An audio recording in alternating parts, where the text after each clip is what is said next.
Normalement, on a fallu be oyom sur le nom anani watina bisuna ko fundo kono mami mambulu krobe ale politique mo ya be bo sigo aka kala nyeshul no sera kuma wa aka baro fa nyeshul no oma otima dore o maître mutaka talier al kera sowe ka tono sigi singana ko comité national d'initiative no e sini association fo kada se sini faso yirwa toma o fane fere tonye ni abo o nyema na bi ka faro kan abe nyema worola are dabna do ola jam kan konana maître mutaka talier bisuna keneka nga foli bawe aywa ka damine samba flatan sabala an bɛ se ka amina baro kusubo kan ka ko caman yɛlɛmana ni ɲinitɔw fana kun bɛ senna yala en termes d'objectif ni nasaraw ko ten dɔn est-ce que fanga min nana ɲinita minnu kɛra 2013 wagati la ka na se sisan ma a yɛlɛmana cogo de ye ɲɛkɔrɔ bismillahirrahmanirrahim nga foli baw ye nga foli bi an lamɛnba na an lajɛba bɛɛ lajɛlen ye a ye n wele a diyara n ye n bɛ se ka o sara ni min ye ɲininkali foyi kana kɛ n bɛ n fori ka bɔ min kɔrɔ ni min nana n k'o jaabi di n bɛ min dɔn a la fo ka se a dan na n b'o de layidu ta an ni an lamɛnbaw ye ka taa san 2013 la ka na min bɛ se ka jaabi dafalen di nin na o ye min ye layidu ta ni jamanadenw y'a sigi mais a mana kɛ cogo o cogo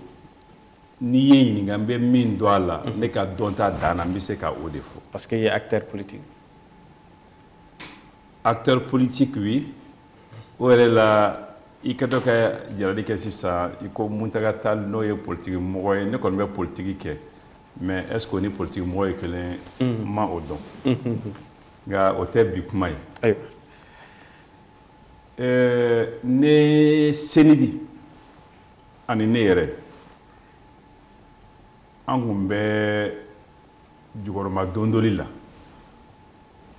ne donna gouvernement kɔnɔ yɛrɛ n'i b'a kalama gundola ko tɛ gouvernement laban min sigira parti o ne yɛrɛ o an si ma sɔn ka don gouvernement la kɔrɔ jumɛn b'o la min b'a la ka kɛ o ma an nimisi wasa an hakili tun bɛ min na jamana dilanli la an ma o ye donc n'i ko k'a ta 2013 la ka na bila bi la ne hakilila ye min ye n y'o de jaabi fɔ i ɲɛna sisan. yani an bɛ taa ɲɛ ɲininkali dɔw bɛ yen nka waati ni waati i bɛ to k'a fɔ hali ka message la parti ani ne bamanankan don o kɔrɔ. ala y'a kɛ parti mɔgɔw ye danaya ta k'i kɛ ɲɛmaa ye k'an kɛ ɲɛmaa ye ne bɛ kuma ni parti tɔgɔ ye a cɛ man ɲi ne ka kuma kɛ ne parce que mɔgɔ kelen ko tɛ parti ko de don ani min bɛ parti ka kuma lase don min na kuma in kɔrɔ bɛɛ ye o de ye. o faamuyana e bɛ nin baara ninnu na a ka ca ni san a bɛ ka taa san 30 fɛ bi kɛrɛnkɛrɛnnenya san 1990 fo ka na se sisan ma i ye baaraw daminɛ nka an ye i ye kosɛbɛ député bulon de kɔnɔ i bɛ to ka taa assemblée de kɔnɔ kosɛbɛ nin waati laban in na e kɛlen ko ka députéya jɛ Segu 2013 i nana gouvernement na o tuma i kun ka recasement de kunna. yɛrɛ an ka se député bulon kɔnɔ démocratie sigilen Mali kɔnɔ comité de transition pour le salut du peuple CTSP o de fɔlɔ sigira bari yɛlɛma kɛlen fanga fankelen tun bɛ bourse du travail la n'o ye organisation démocratique ye fanga fankelen tun bɛ maison du peuple la n'o ye CRN ye n'o tun ye sɔrɔdasiw ye a kɛra jamana kun fila an y'a lajɛ k'a fɔ an ka fara ɲɔgɔn kan an ka bɛn kelen kan an ka bɛn kelen kan o de nana kɛ n ye CTSP min ko fɔ i ye sisan o CTSP sigilen a fɔra kulu dɔw maa kelen kulu dɔw maa fila mais bɛɛ ka mɔgɔ ye a kɔnɔ o sigili la avocat ka kulu min bɛ yen olu ko ko yɛlɛma kɛra olu bɛ sagi tribunal kɔnɔ olu niyɔrɔ banna la nka kulu tɔ fɛn fɛn bɛ yen bɛɛ y'i ka ɲɛmɔgɔ di ka taa CTSP sigi a don ɲɛmɔgɔ kelen min ma don a la o kɛra ne Muntaga ye ne tora kɛnɛ ma anw niyɔrɔ tun y'ala maa fila ye a don Maître Amidu Jabate ani Modibo Jakite olu fila de taara CENI jɔyɔrɔ fa k'a sɔrɔ ne tɛ assemblée la n tɛ yɔrɔ wɛrɛ la mais n tun bɛ parti baara la a don o tɛmɛnen ka n'a bila bi la n'i y'a lajɛ Cɛbilen Darame Koninba Sidibe Yoro Jakite Abdoulaye Diop Amidu Jabate Njaiba Modibo Jakite Madame Maïga Senadamba Dr Amadou Babasi ni ɲinana min kɔ ka yafa n ma ninnu bɛɛ CENI jɔyɔrɔ fa gouvernement kɔnɔ waati ni waati la nin bɛɛ y'a sɔrɔ ne bɛ assemblée kɔnɔ mun na segukaw ye danaya de da ne kan k'an k'u ka député ye ni n ko n bɛ bɔ députéya la ka taa assemblée la ne ka faamuyali la u ye danaya min da n kan n ye u janfa filanan mɔgɔw tun bɛ yen minnu bɛ se ka nin gouvernement baara kɛ ni girinkun t'a kan nka i b'a lajɛ a fɔra parti wɛrɛ fɛn fɛn ka don gouvernement la Mali la u y'u ka président bila ka taa anw ta ma k'o ye ne donni gouvernement la 2013 fɔlɔ min sigira CEDED ma wele a ma kuma d'a kan a y'an ka baara kɛ welela don fana n y'a jira k'a fɔ mɔgɔ bɛ yen min bɛ se ka kɛ min tɛ ne ye ko ma ayi an b'i wele min na o ye Mali sanfɛ kalanko de ye gɛlɛyaba de b'a kɔnɔ anw bolo e kana a baara kɛ e bɛ se ka dɔ kɛ a la e kana o baara kɛ maliden ɲumanya kama ne ye kuma caman ni tɛrɛmɛli dabila o yɔrɔ la an donna la ka baara kɛ n doncogo filɛ kuma bɛ na ni kuma ye nin hukumu kɔnɔna na i ye maa caman fɔ nka an ma ɲɛ b'u la k'a fɔ u bɛ fɛɛrɛ tɔ wɛrɛw kɔnɔna na bi o tuma e Muntaga maa marabolo ma ye wa ayiwa ne bɛ min dɔn parti ko la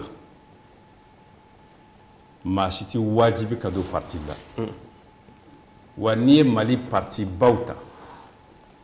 parti ma deli ka maa gɛn abada CENI b'o la on n'a jamais exclu quelqu'un du parti hali ni ma ɲi hali ni ma an b'a essayer de ka sira ɲuman jira la i ka fali mais an ma deli ka maa gɛn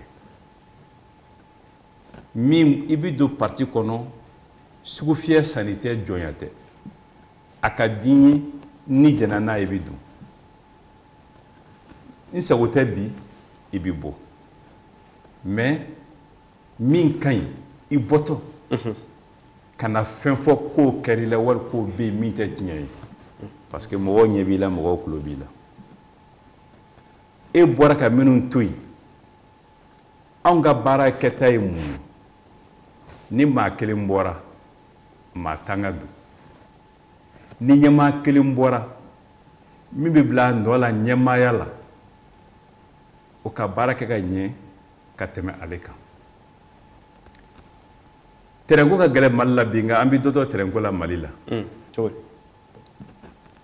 parti b'i n'a fɔ ni terrain bɛ taa da a bɛ se gare la dɔ bɛ jigin dɔ bɛ don i b'i jija dɔrɔn min bɛ don o ka caya min bɛ jigin ye yanni i ka se i seyɔrɔ la ne dun bolo Ala barika la an sera ka o baara de kɛ donc lagosi ko tɛ ne bolo min b'a la an n'o bɛ baara kɛ min bɔra an n'o bɛ adamadenya kɛ parce que adamadenya bɛ ne est-ce que aw ka terrain ani bɛ kɛ ka terrain tɛ kɛ kelen a se ma se yɔrɔ la fɔlɔ ka d'a kan aw bɛ ka fanga de ɲini aw ma fanga sɔrɔ fɔlɔ non ni n ko ka se a seyɔrɔ la hali ni sera fanga la ko fanga dir'i ma n'i ko terrain sera a seyɔrɔ la i tɛ baara kɛ bilen o terrain ye bada terrain de fɔ ni Ala ye min kɛ don min na n'o tɛ ne sera Kuluba ne sera an seyɔrɔ la baara saliya b'i minɛ ko bɛ jigin ko ne yɛrɛ ma sigi min kama hali ni a fɔra i bi san 5 min kɛ wali n'o banna e ta ma ban o parce que i tɔgɔ bɛ yen i ka kan ka baara min kɛ min b'i fɔ e kɔ o ka se k'o lase o bɛ yen parce que e b'i ta kɛ ka taa mais Mali bɛ yen Mali bɛ yen fo ni Ala fana ye min kɛ don min na. A bɛ san caman bɔ e kun bɛ député bulon kɔnɔna na i taalen ministériya jɔyɔrɔ fa ni dɔnniya kura in a kɛra i ma cogo di. Ne ka don ministériya la o kun ye ko kura ye kɛ nka ministériya dɔnni n'a baara dɔnni o kun tɛ se ka kɛ ne ma ko kura ye o tɛ se ka kɛ ne ma hawuja ko ye. nka i donlen a la. n bɛna o de f'i ye ka da ko caman kan a fɔlɔ ye min ye ne ye parti ɲɛmaa ye min taara gouvernement la parti tɔgɔ la o ka ca ni maa 10 ye min kɛ n k'u bɛna e ɲininka u bɛna jaabi d'i ma u bɛ n'i ɲininka an b'a kɛ cogo di u bɛna f'i ye a kɛra tan donc i bɛ dɔ dɔn a la dunan ko tɛ hawuja ko tɛ parce que ne donna gouvernement la don min na n y'a f'i ye n donna ni Mali kanu ni Mali baara ko ye mais ne kun tɛ foyi la min bɛ kɛ ma ko kura ye wali sɔrɔ kura ye ne bolo gouvernement la. nka dɔw kun ko e mun ta ka tunu siranna chômage de ɲɛ ko ka taa ye. ayiwa a bɛ se ka kɛ ko ne siranna chômage ɲɛ ka taa gouvernement la dɔw bɛ se k'o fɔ nka o dɔw tɛ mun ta ka dɔn. Sogoba fɛn dɔw fɔli man di ne ye mais ni pan nana n'a ye n b'a fɔ ne bi bɔ don min na k'a fɔ an ka démocratie ɲini ka na Mali kɔnɔ ka taa an bɛɛ da kan n t'a dɔn ni bi to a la wali n'a bi bɔ a la. to kun ka kalan. ne san kun ye san 33 de san 30 ani san 3 o kuma dafa yɛrɛ dɔw b'a fɔ san 32 dɔw b'a fɔ san 33 a don ne b'a fɔ k'a la baara ɲɛnen don n bolo hali dɔɔnin tɛ n'a ma fɔ n ka kabini ne kun ka bon ni Bamakɔ ni Mali bɛɛ ta ye a bɛ fɔ k'a bɛ dan a kumabaw fɛ kabini o don kuma man ɲi ne ka kabini bɛ yɔrɔ min na bi ne y'a san 1990 ne sigiɲɔgɔn ye Amérique ambassadeur de ka so ye o ka so ni ne ka baarakɛyɔrɔ gunbɛn ɲɔgɔn na k'a sɔrɔ an ma nin baara ninnu daminɛ kɔli ma ne don a la fɛn ɲini ma don a la parce que a don Ala ni ce Ala ni ce Ala ni ce min bɛ kun bɛ n bolo n kun bɛ se ka min sɔrɔ i tɛ se k'o sɔrɔ k'i to ministériya la mais faso kanu ka bon ni o ye n bɛ n ka jamana fɛ o ka bon ni o ye ne donna a la ni o de ye k'a ye o avocaya kɔnɔ n'i ye Mali avocat baw ta bi k'a fɔ jɔn ni jɔn ye avocat dɔlama ye Mali la jɔn ni jɔn avocat ba ye Mali la bi i tɛ se ka kelen fɔ n'i ye filanan fɔ ni o ma kalan kɛ ne ka cabinet kɔnɔ n'i ye sabanan fɔ i tɛ se ka naaninan fɔ ni o ma kalan kɛ ne ka cabinet kɔnɔ ne de olu bɛɛ dege baara la u bɛ yan bi u dɔnnen don o baara in ne bolo ma ka b'o la abada fo don min na n bɛ don gouvernement la n bɛ don a la don min na fana Sogoba bɛna bila kuma na kuma man di ne ye o y'a sɔrɔ ne denmuso a tilala sariya kalan na n ma sɔn a ka kɛ avocat ye Mali la parce que n'a kɛra avocat ye Mali la a bɛ fɔ a fa de ye a k'a ye a y'a ka kalan kɛ Faransi k'a ka concours kɛ Faransi k'a sɔrɔ k'a ka avocat stage kɛ k'a ka avocat bureau dayɛlɛ ne ka sɔrɔ k'a fɔ na n dɛmɛ ka sɔrɔ ka n'a bolo don baara in fɛ ne bɔra ministère la don min na n sinna o cabinet de ma ka taa n ka minɛnw bila yen ka sɔrɔ ka taa n ka so hali tuma se so bi ne b'o cabinet de kɔnɔ alhamdulilayi rabbil alamin a bɛ min se ma ministère tɛ se k'o se ma ala ni ce n b'a fɔ k'a barika da. Maître Muntaka Tall e ka passage la ministre de l'enseignement supérieur et de la recherche scientifique kɔnɔna na yala i sera ka mun de kɛ yen ni maaw bɛ bolo ɲɛsin a ma bi. Ministère de l'enseignement supérieur là ne ye baara min kɛ yen n y'a sɛbɛn k'a kɛ bilan ye k'a fɔ min ma bilan n sera ka nin kɛ a filɛ nin ye ala y'o de nɔgɔya n bolo n ma se ka nin kɛ o gɛlɛyara n bolo mais n ye min kɛ o kumabaw ye jumɛn kumabaw ye mun ye baara guloma 5 a fɔlɔ ye min ye an nana ni basigi ye université kɔnɔ n nana ni basigi o kɔrɔ ko di grève ko n m'a fɔ a ma kɛ nka grève kelen de kɛra min gɛlɛyara école-maître ta école-denw ma hali grève kelen kɛ école karamɔgɔw ye préavis caman di n'u y'a di n'o ye kangarida ye an bɛ sigi an bɛ kuma an bɛ bɛn n'u ye gɛrɛ daminɛ bi sini senkɛnɛ an bɛ bɛn a banna an nana n'o basigi ye ne ye san minnu kɛ yen année blanche ko kuma ma fɔ tɔgɔ wɛrɛ tun bɛ sanw na yɛrɛ année blanche année tronquée année perlée i bɛ taa san 3 mɔgɔw sɔrɔ classe kelen kɔnɔ on a stabilisé o banna stabilisation kɛlen k'a fɔ kalan bɛ kɛ a ɲɛma on a tout régularisé mɔgɔ t'a daminɛ kuma dɔn mɔgɔ t'a ban kuma dɔn an k'o tɛ kalan ye an nana ni hakilila ye k'a fɔ rentrée universitaire des grandes écoles des universités bɛɛ bɛ kalan daminɛ don kelen bɛɛ bɛ kalan dabila don kelen n'an b'a daminɛ fana an bɛ Mali bɛɛ wele ka na an bɛ fɛ ka baara kɛ ni hakilila min ye san kɔnɔ an bɛ o kɛ an ye baara kɛ ni sabanan min ye jɛlenya anw ye waati min kɛ ministère in kɔnɔ bourse di a bɔra ka di faamadenw ma fantandenw sen ka bɔ a la an bɛ bourse bila internet de kan ka bɛɛ tɔgɔ sɛbɛn k'i ka classe sɛbɛn k'i san sɛbɛn k'i ka filière sɛbɛn i ye san joli redoubler i ni mun ka kan ka bɛɛ classer ka sɔrɔ ka bourse ta k'a di bɛɛ tɔgɔ b'a kan donc n'i ye dɔ ta ka bila a la min n'a ma kan bɛɛ ɲɛ b'a la école-den bɛɛ ɲɛ b'a la su ni tile donc système de traçabilité kun jɛlen don o ta mɔgɔ si m'a fɔ ne ni bourse kun ka kan m'a sɔrɔ o mɔgɔ ma y'a la fantanden caman y'a sɔrɔ ne t'u dɔn ne t'u dɔn ala ye masariya ye bi ne bɔra janaja yɔrɔ dɔ la ka na dɔ nana ka ne fo k'a yɛrɛ tɔgɔ fɔ k'i bɛ n dɔn an ko ayi ko ne den ye bourse sɔrɔ ko n b'i fɛ k'u kana ne fo a ye baara de kɛ k'a sɔrɔ vraiment ne ka foli t'a la parce que ne tɛ se k'a d'a ma a ye baara de kɛ o transparence kɔnɔ an ye concours kɛ ka maître minnu ta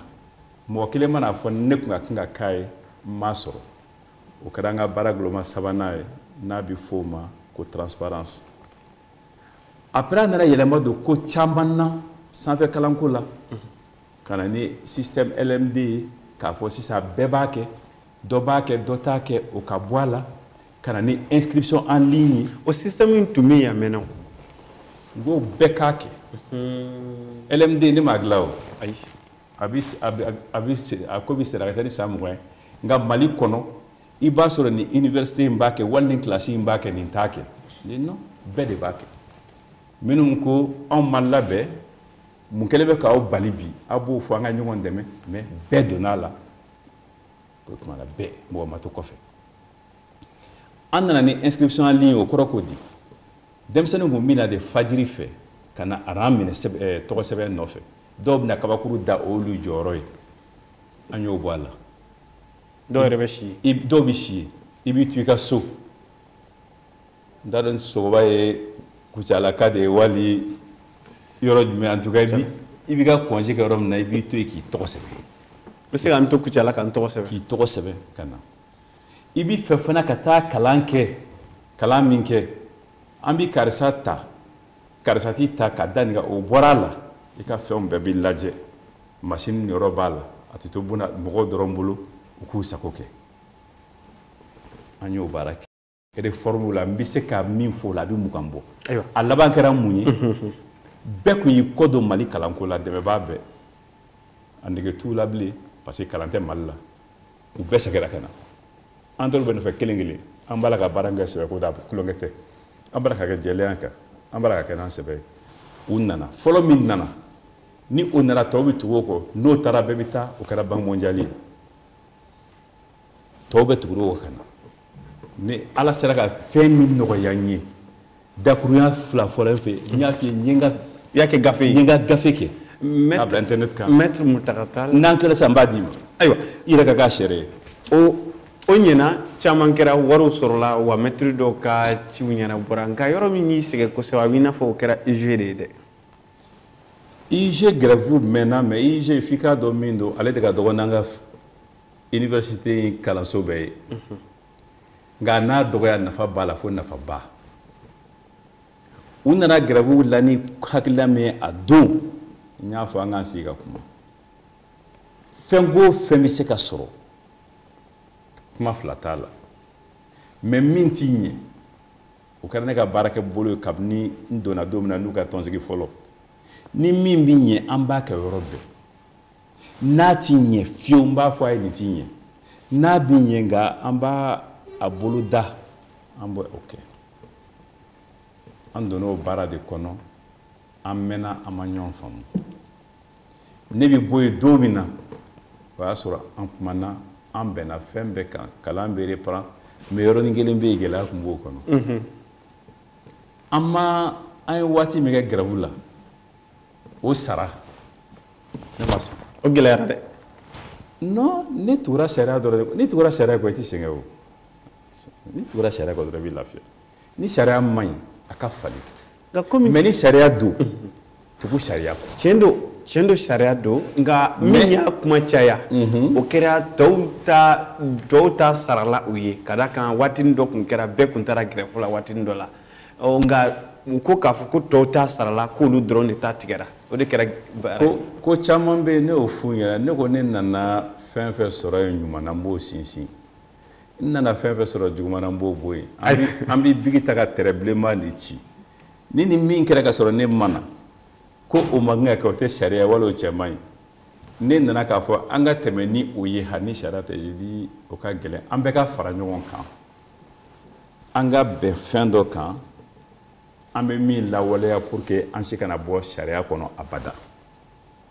ne kelen kungo tɛ n yɛrɛ nana n y'a f'u ɲɛna ne tɛ école karamɔgɔ ye ni ala y'a k'a ɲɛna ne bolo a ɲɛna aw ye n'a gɛlɛyara ne bolo ne ka cabinet d'avocat bɛ yen i bɛ taa i ka yɔrɔ fiman ta n bɛ taa n ka yɔrɔ fiman ta donc na an bɛnn'o kan baara bɛ ɲɛ cogo min na an y'a lajɛ k'a dilan ten de parce que fɛn fɛn kɛra tan n'i y'a fɔ k'o kɛra hukumu fila bɛ yen f'i k'a bila o kɔnɔ a fɔlɔ e fɔla minisiri dɔ de kɔ o ye baara min daminɛ e y'o lase e y'i niyɔrɔ kɛ dɔ bɛ fɔ e kɔ o b'a ta fara o kan donc a kana kɛ ɲɛna ko i kelen de y'a bɛɛ dilan wali n'i taara ko foyi tɛ kɛ bilen i y'i niyɔrɔ de kɛ o yɔrɔnin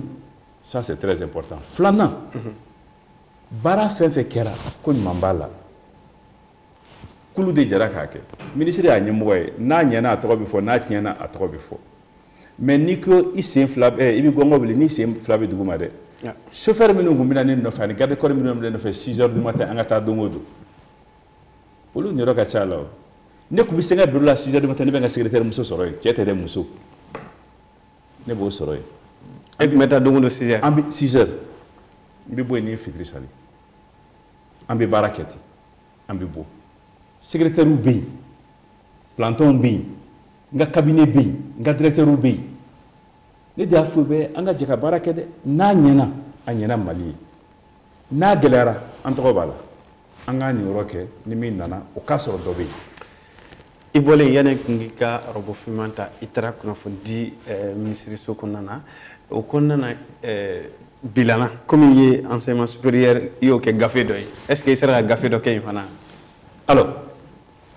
n bɛ bɔ nin na don min na discours nana kɛ école minnu ka ko ka gɛlɛn ni bɛɛ ta ye olu nana ni diplôme ni discours de ye k'a kalan ne bɛ bɔ mɔgɔ min bɛ n kɔ an maa kɛmɛ fɔlɔ bɔ min bɛ kaso bɛ kasi min tɛgɛrɛ fɔ ka taa bila n ka mobili kɔnɔ ne bɔra ministère kɔnɔ ten ministère de l'enseignement supérieur kɔnɔ enseignement supérieur kɔnɔ ten ka taa économie numérique la n bɔtɔ yen fana n ye n ka bilan kelen nin kɛ k'o fana jira n sera ka min kɛ a filɛ nin ye min gɛlɛyara n bolo a filɛ nin ye o passation don comme olu ka baara ye photo tan ni internet ko olu b'o ɲɛdɔn u y'a ta k'a bila internet kan hali sini t'a ta k'a lajɛ kuma minnu fɔra ani fɛn minnu kɛra mais n ye min fɔ fana a bɛɛ ye ɲɔgɔn dafa de ye min kɛra yanni i ka na i ye min kɛ i taara min bɛna kɛ i kɔfɛ o fana n y'o fana bilan kɛ o fana bɛ n bolo yan ni kɛra n b'o fana d'i ma ala sɔnna n b'a fila bɛ d'i ma. Maître Muntaka Tall, ministère de la communication kɔnɔna na i ka baara kun dɔ fanba kun ye ka gouvernement ka ko lase ani ka tila ka faamuyali di mɔgɔw ma gouvernement bɛ taabolo minnu ta nka n y'a ye i ka baara kɔnɔna na gouvernement ka décision dɔw defani ma nɔgɔya dɛ fo a yɛrɛ a dɔw sera yɔrɔ dɔ la i ko k'a fɔ ko kuma dɔw ye ko débat de kanifo yarɔ nin gouvernement dɔw defani ma nɔgɔn dɛ. Ayi a ma kɛ ten pas du tout porte-parole du gouvernement n'i m'a faamuya min don i tɛ se k'a baara kɛ parce que porte-parole du gouvernement tɛ n bɛ taa kɛ gouvernement ka jeliba ye o ani o ka jan porte-parole du gouvernement min bɛ kɛ ni jamanaden m'a faamuya ka jɛ n'a ye ka gouvernement don baara ti ɲɛ e bɛ kɛ sisan de n'a fɔ école karamɔgɔ fɛn minnu bɛ yen ɲuman na i b'o lase gɛlɛya bɛ min na i b'a fɔ mɔgɔw k'a faamuya mais a bɛɛ la mɔgɔw ka fara gouvernement kan ka se ka baara kɛ ni e kɛra kumafɔla ye ten tɔ k'a fɔ n bɛna président de majamu n bɛna premier ministre de majamu n bɛna yɛrɛ de majamu i ka kuma bɛ kɛ kuma fu ye mɔgɔw t'a lamɛn bilen i b'i jija i bɛ fɛn fɛn fɔ barika ka to i ka kuma na i kana kuma ni kuma don ni kuma yɔrɔ cɛ ni min fana n'a jɛngɛnnen don kana kɛ kɛlɛ ye bara a kuma fɔra ne bɛ min faamuya porte parole la o y'o de ye maintenant o kɔnɔ i ye ɲininkali kɛrɛnkɛrɛnnen dɔ kɛ o débat de caniveau nin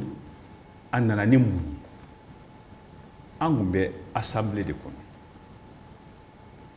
an bɛ assemblée kɔnɔ députéw b'a la ka gouvernement ɲininka a don ne yɛrɛ ka ministère ko tɛ mais premier ministre ko n ma taa i bolo don nin baara in na ministre des affaires étrangères ani ministre des Malais l'extérieur fɛ n taara an ye kuma fɔ ne ye débat de caniveau fɔ min kɛ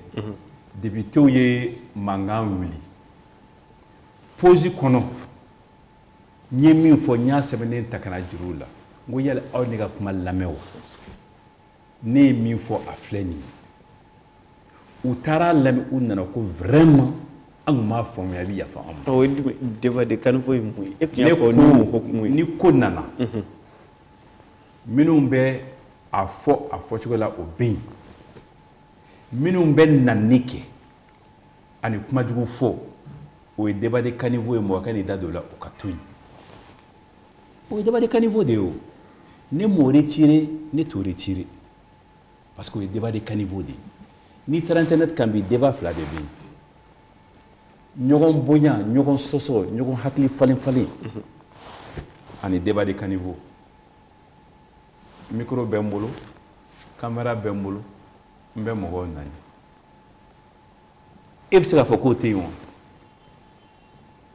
e tɛ se k'a fɔ k'o tɛ yen parce que o bɛ yen. ça fait kun dimina dɔɔnin de wa. ne tɛ dimi jama la abada n b'a la fo k'a barika da o la non i tɛ se ka bila foroba baara la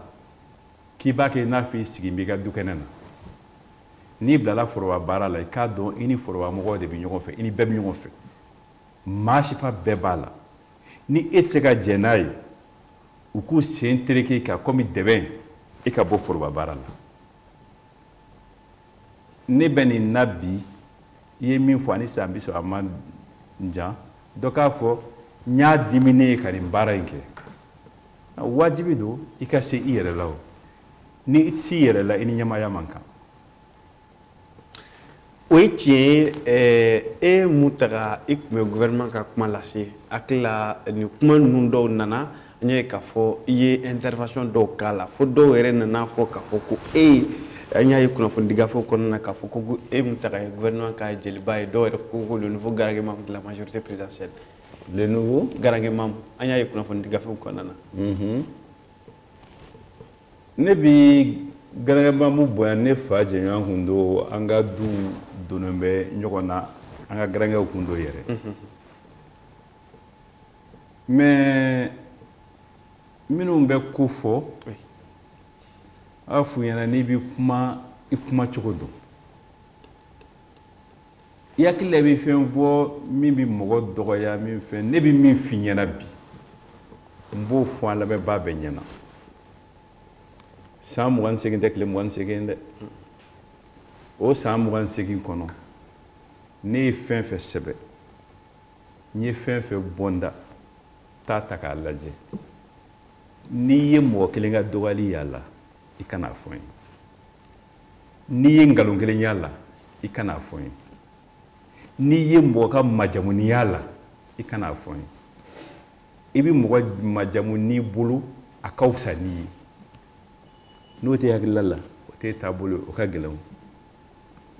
san 30 ma maa dɔgɔya ma maa majamu ma nkalon kuma fɔ n'i y'a ye i bɛ n wele ka na yan nɔ ka caméra ta ka micro ta k'a fɔ i ye nin fɔ n y'a ye a ani tiɲɛ ma taa ɲɔgɔn fɛ a filɛ nin ye o don ni n ka kan ka yafa min ɲini n b'o kɛ mais a sɔrɔli bɛ gɛlɛya i bolo dɛ parce que min ma kɛ o tɛ se ka sɔrɔ nin dɔw bɛ bɔ yɔrɔ jan de nin dɔw tɛ karaba Maître Muntaka Tall yala gouvernement jɔyɔrɔ ani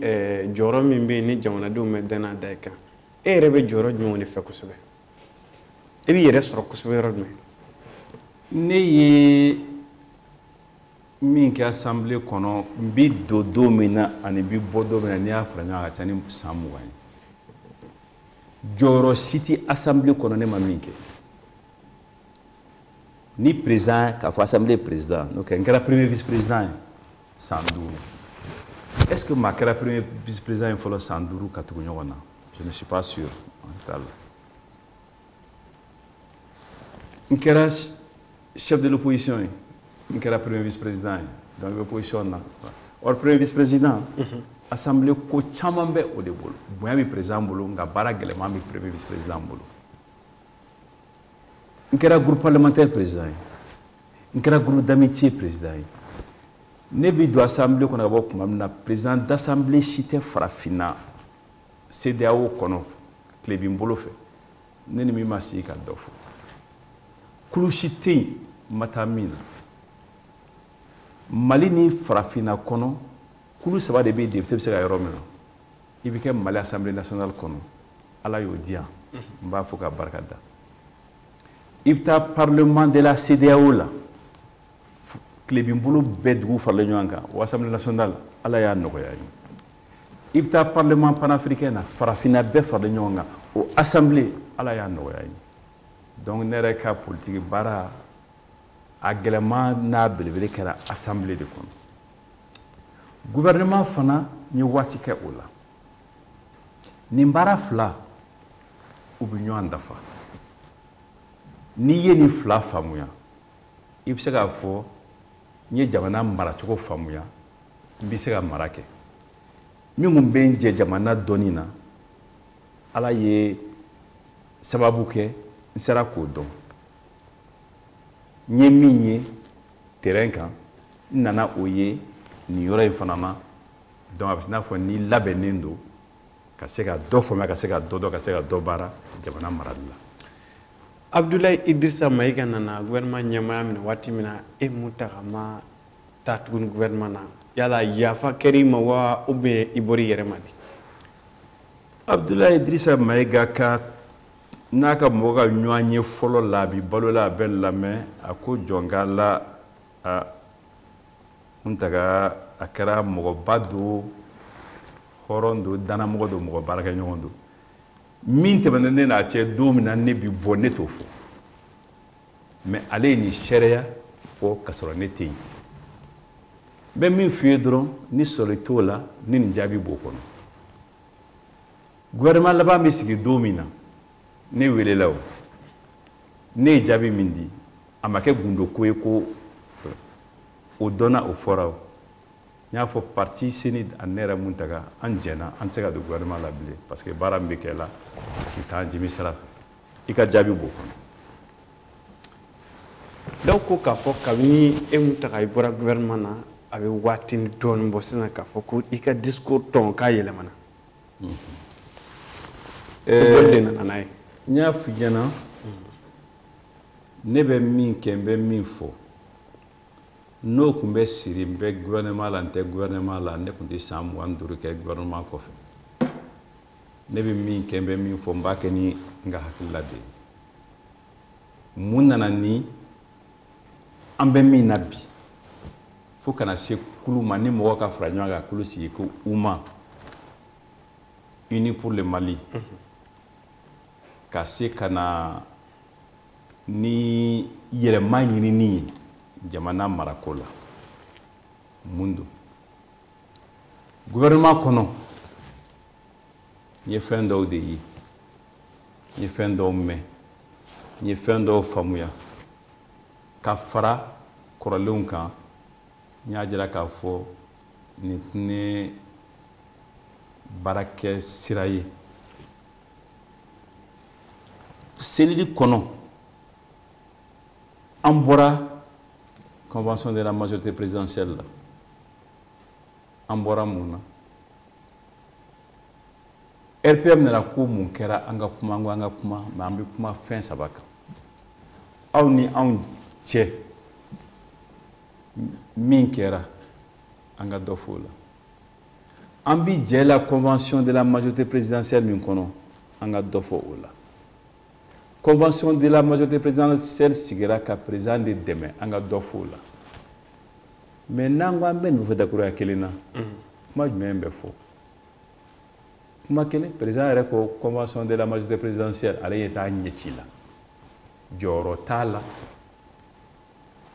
ale kelen de don dɛmɛbaa t'ale yɛrɛ la parti 60 de bɛ nin kulu kɔnɔ ni kuma sera fo o yɔrɔ ma i t'i yɛrɛ ɲininka e bɛ min ɲini ye wajibi ye o nka est ce que yan'o cɛ an jɛra de jɛ kɔnɔ an taara élection na alliance hali kelen an ma kɛ yɔrɔ dɔw la an ni opposition ye alliance kɛ yɔrɔ dɔw la an ni CMT parti wɛrɛ ye alliance kɛ n'a tun kɛra ka député sɔrɔ i kolo la n ye député sɔrɔ ka sɔrɔ ni maa ma jɛ n kelen ye min sɔrɔ parti saba de bɛ se ni ɲɛ Mali la bi RPM ADEMA URD ni alliance taw nana fara o kan parti kelen tɛmɛna CENIL la o b'an bila 5e position na k'an bɔ 4e position na ka da alliance kan n'a hali an ma se ka jɛ ka taa élection na an ye min sɔrɔ fana a taara ka t'o daraki an na parce que aw bɛ se ko la donc a bɛ baara gɛlɛya dɔɔni o ye CMP ta yɔrɔ ye nka o kɔnɔna na est ce que gɛlɛyaw nana tantɔn président yɛrɛ da sera aw ma k'a fɔ ko aw ɲɛciba tɛ aw la nka est ce que aw y'a ɲini ka rencontre kɛ hali n'aw ni président ni CMP mɔɔw ni ɲɔgɔn cɛ yaasa ka sigi ka kuma ko jɔnjɔn fɔ wa i ka nin kuma in bɛ se ka n pan fɛn dɔ kɔnɔ a bɛ hakɛ to n b'o yɔrɔnin lase n y'a fɔ an ni parti sigira ka kuma mais gouvernement yɛrɛ ta yɔrɔ an ye min ye n'o y'an tɔɔrɔ n'an siranna n'an ko an tɛ se ka to nin ko in na tan o ye jamana maracogo ye foroba nafolo a bɛ kɛ ka jamanaden bɛɛ de dɛmɛ dɔɔni dɔɔni bɛɛ ka dɔɔni sɔrɔ a la mais n'a kɛra maa damadɔ niyɔrɔ ye min ka di ye u b'a kɛ dɔ bɛ fara jamana sɔrɔ kan dɔ bɛ fara jamanaden ka tɔɔrɔ kan ko gɛlɛman don dɛ corruption de sera yɔrɔ la an ɲɛ b'a la hali a tɛ dogo bilen an ko an tɛ se ka don o la parce que a bɛ jamana segin kɔ sira bɛɛ fɛ a yɛrɛ bɛ jamana segin kɔ sira min fɛ bi sira 2 ni 3 bɛ yen i tɛ se k'a fɔ i bɛ Mali fɛ k'i b'i sigi k'o lajɛ ten a fɔlɔ ye lakana ye lakana in ko caman b'a la an ka faamuya la UMA kɔnɔ an ko lakana maa tɛ se ka na maa lakana i b'i yɛrɛ lakana de i b'i yɛrɛ lakana n'i ka sɔrɔdasiw de ye sɔrɔdasi ninnu olu bɛ se k'u jɔyɔrɔ fa cogo di sira 5 u tacogo mɔgɔ kana ta sɔrɔdasiya la k'a fɔ a fa ye karisa ye u bɛ kalan baara la cogo jumɛn kalanyɔrɔ la a kana fɔ nin ka gɛlɛn a ye karisa den bɔ a la maramafɛn minnu jumɛn bɛna d'u ma wari min bɛ bɔ k'o ka k'o ye u kana don fɛn wɛrɛ la n'u joginna u bɛ furakɛ min an kana taa denyɔrɔ ɲini o dɔgɔtɔrɔso la an k'u tɔgɔ la dɔgɔtɔrɔso jɔ u ye ni min tora a la jamana ka o wale ɲuman dɔn a kana fɔ ko maa 2 sara maa min sara a tɔgɔ ka fɔ a jamu ka fɔ a bɔra ka fɔ a foto ka ta a ka médaille ka d'a ma Mali k'a dɔn diɲɛ k'a dɔn sabanan ye min ye an ka jamana yɛrɛ taabolo an ka diinɛ an ka dɔnko an ka tradition an ka coutume o ka don a la ni ma i bɔra dɔn ta yɔrɔ b'i la an ye kɛlɛ kɛ Mali kɔnɔ yan nɔ ko code de la famille on ka gɛlɛya kɛra loi nana to décret dɔrɔn décret dɔgɔkun 1 baara b'a ban ɲinan san wɛrɛ a ma se k'a ta mais ni ko ka jɔ an b'o jɔ yan min y'a kɛ an ye fɛn min n'o ma nin kɔni gɛlɛya ninnu ma ɲi nka est ce que min ta y'a ɲini don kelen komi Ibrahim Boubacar Keïta kun gɛrɛlen don ɲɔgɔn na gouvernement kɔnɔna k'a fɔ k'i bɛ nin f'a ɲɛna kɛrɛnkɛrɛnnen a bɛ se k'i hakili to a la o fana bɛ yen bon ministre fana ye président ka conseiller waati dɔw la ne Ibrahim Boubacar Keïta jamanatigi de don Ala ye Mali kalifa ma bi ne kɔrɔ don kuma bi kuma na n t'a fɛ n da ka se o ma abada wa n da tɛna se o ma n bɛ n ka hakilila kɛ n'an ka programme an ka laɲini an ye fiɲɛ minnu ye gouvernance la an da bɛ se o ma mais n ye layidu dɔ ta i ye n ko n'i ɲininka fɛn fɛn la n b'o f'i ye ne ye san 3 kɛ gouvernement kɔnɔ ne ye Ibrahim Boubacar Keïta sigira siɲɛ 1 de an ma sigi siɲɛ 2 kuma jaabi tɔ bɛɛ b'o kɔnɔ et est ce que i tun y'a laɲini aw ka sigi n tɛ tɛmɛ ne ka nin kuma na o faamuyana est ce que maître Muntaka Tall i bɛna kɛ cɛbɔ ye tuguni san ba juillet kalo in na n y'a f'i ye n ko an bɛ kulu dɔ kɔnɔ Unis pour le Mali UMA ye kulu min ye a sigira ni hakilila min ye n b'o f'i ye partiw da tɛ se ka bɔ jamana baara la i bɛ mɔgɔ caman kuma mɛn bi partiw ye nin kɛ parti kan an ka nin dabɔ a la n'i ko a bɛ falen mun na u yɛrɛ t'a dɔn mais partiw k'a fɔ ko jamana mara bɛ to olu dɔrɔn de bolo bi o fana tɛ ɲɛ o kɔrɔ ko di partiw ni mɔgɔ wɛrɛ de bɛ se ka jɛ ka jamana mara o jɛ kɔnɔ na fara ne ka n ka parti kɔnɔ parce que élection sera ne kan t'o ma na ne k'i kɛ yɛlɛyɛlɛla ye ka taa fanga fɛ ne kan t'o ma mais k'a jira k'a fɔ maliden wɛrɛw bɛ yen u tɛ parti kɔnɔ u bɛ société civile la mais maliden dɔ bɛ yen u tɛ parti kɔnɔ hali u tɛ association na société civile la u b'u kelen na u bɛ se baara la u bɛ Mali fɛ an ko de an ka taa ninnu bɛɛ ɲini ka ninnu fara ɲɔgɔn kan an t'a fɔ maa si ma i ka tɔn bila i ka miirila bila i ka hakilila bila i ka parti bila mais a ye n'an k'u fara ɲɔgɔn kan an ka hakilila kelen bɔ k'o kɛ programme ye an ka taa a lajɛ k'o fɔ malidenw ni malidenw y'o faamuya n'u hakilila kɛra an ta ye n'o y'a sɔrɔ u bɛ se ka dan na ka jamana kalifa an na an y'o baara min kɛ bi tɔn caman b'a la mɔgɔ caman donna a la an ye programme kɛ proposition 500 o ka ca dɛ 500 a sɛbɛnnen de b'an bolo kuma tɛ 500 an bɛ tɛmɛ o kan an b'a bɔ projet de société la ka kɛ programme de gouvernement ka date k'a la ka hakɛ k'a la ka don k'a la ka hakɛ k'a la donc o de kɔnɔ anw ka président ɲini ko bɛ bɔ o la an ma mɔgɔ yira bi mais dogo tɛ takasaki tɛ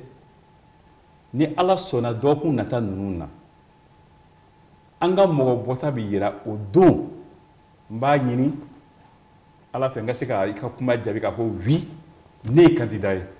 mais candidat tɛ se ka kɛ a ka di ne ye o candidat tɛ se ka kɛ ne yɛrɛ k'a ye fo n ye indépendant ye ne tɛ indépendant ye i tɛna k'o ye fana n tɛna k'o ye fana an bɛ tɛmɛ sira minnu fɛ n'an y'o sira bɛɛ taama k'a ban n bɛ sɔrɔ ka n'i ka kuma jaabi jɛlenya la waati dogo Mali si la a tɛ dogo diɲɛ na yɛrɛ. Aw ko k'a fɔ ko yɛlɛma ka kɛ alternance ka kɛ ɲinɛ juillet kalo la nka an ɲɛ b'a la parti caman bɛ k'a kuma fɔ nka aw yɛrɛ faralen don est-ce que o tɛna kɛ sababu ye ka jɔyɔrɔba di jamana ɲɛmaa min bɛ yen sisan ni o y'i kanbɔ k'a fɔ ko a bɛ i kanbɔ a yɛrɛ jɔyɔrɔ nɔfɛ tuguni. Alternance ye tubabukan de ye fanga ka falen mais ni alternance kɛra kɛcogo dɔ la a bɛ k'i n'a fɔ bo in k'an sigi a ma labɛn o kama fɛn dɔ bɛ yen min ka bon ni alternance ye ka na ni alternative kura ye ka na ni jamana marali hakilila kura ye ka na ni a waleya kura ye baara ka kan ka kɛ ka bonya ni alternance ye anw bɛ o baara de la mais ne ko ni mɔgɔ cayara a kuma mɛnna sen na ni mɔgɔ min wulila ne bɛ fanga ɲini n'i ko a bila a b'a fɔ nin jɔnna na nin ka bɔ a yɛrɛ bolo nin kuncɛ ka bon o fɛn tɛ o fɛn min don a taayɔrɔ ka jan a b'aw jija de dɔɔni dɔɔni a ka ɲɔgɔn dɔn a ka ɲɔgɔn faamuya dɔ b'a to dɔ ye dɔ t'a to dɔ ye mais ni a fɔra sisan e filɛ nin ye so ba kelen fili bolo a tila maa fila ni ɲɔgɔn cɛ i ka 100 di dɔ ma ka 400 di dɔ ma o ka teli o mais ba kelen fili bolo a tila maa 10 ni ɲɔgɔn cɛ kelen bɛ 100 sɔrɔ tuma min na o kuma bɛ gɛlɛya dɔɔni dɛ. O bɛ caya. O kuma bɛ gɛlɛya dɔɔni. E mun ta ka labɛn nɔ ka bɛɛ fara ɲɔgɔn kan nin ko kun kɔnɔna na. Fara ɲɔgɔn kan ye wajibi ye parce que nin ko in na n ye min fɔ saya kan ɲɔgɔn gasi sigi ani ɲɔgɔn bonya ani ɲɔgɔn lamɛn fɛn bɛɛ bɛ sɔrɔ o kɔnɔ mais n'i girinna k'a fɔ maa ye e ka bɔ e k'a to yen o b'a fɔ ne b'a jira la ne ye min ye an b'an jɛ de an kana don o kɔnɔ an ka bɛɛ bonya an ka bɛɛ lamɛn an k'a lajɛ an bɛ se k'a dilan cogo min na ne se ye fɛn fɛn o la ne b'o kɛ mais ne bolo fana o tɛ micro kuma ye o tɛ internet kuma ye.